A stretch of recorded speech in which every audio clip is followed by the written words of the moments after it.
முத்து படையப்பாலெல்லாம் ஒரு பேட்டர்ன் ஒரு ரஜினி சார் இருப்பாங்கல்ல.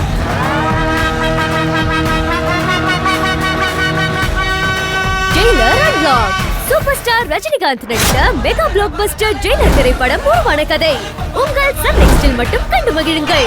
இப்பொழுதே ஆப்பை டவுன்லோட் செய்யுங்கள். சரி, ஓகே. என்கிட்ட சொல்லக்கூடாதுன்னு நினைக்கிறீங்க, அப்புறம் நான் ஏன் சொல்லணும்? சரி, நான் அப்புறமா கால் பண்றேன். மகா நான் லைன்ல தாங்க இருக்கேன், சொல்லுங்க. திவ்யா ஆபீஸ்க்கு வந்திருந்தா. என்னவா? அவளோட வளையல அடமானம் வச்ச விஷயம் அம்மாக்கு தெரிஞ்சு போச்சு. அது மட்டும் இல்லாம அவ இன்ஸ்டியூட்டுக்கு ஃபீஸ் கட்டணும்னு சொல்லிட்டு இருந்தா. அதான் ஃபீஸும் கட்டணும், வளையலும் மீட்டு எடுக்கணும். அதை பத்தி தான் யோசிச்சுட்டு இருந்தேன். ஓ, பத்தியா, இதுக்கு தான் ஒண்ணுமே இல்லைன்னு சொன்னேன்.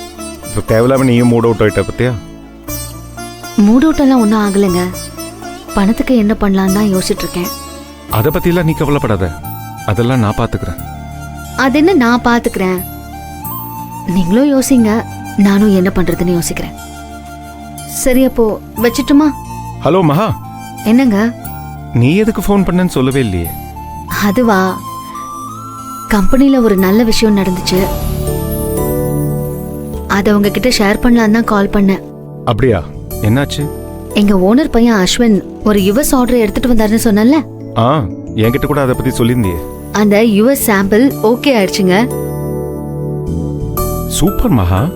எங்க கம்பெனியோட ஃபர்ஸ்ட் ஃபாரின் ஆர்டர். ஓனர் எங்க எல்லாரையுமே ரொம்ப பாராட்டினாரு. இதை சொல்றதுக்கு தாங்க நான் உங்களுக்கு கால் பண்ணேன். நல்ல விஷயம் தானே. அப்போ ஒரு ஆந்திரபிரனரா நீ உருவாயிட்டு இருக்க.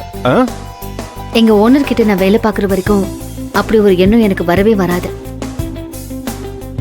அதோட கார்மெண்ட்ஸ் கம்பெனி ஆரம்பிக்கணும்னா நிறைய இன்வெஸ்ட்மெண்ட் எல்லாம் வேணும்ல. பார்க்கலாம், ஃபியூச்சர்ல என்ன நடக்க போகுதுன்னு யாருக்கு தெரியும்.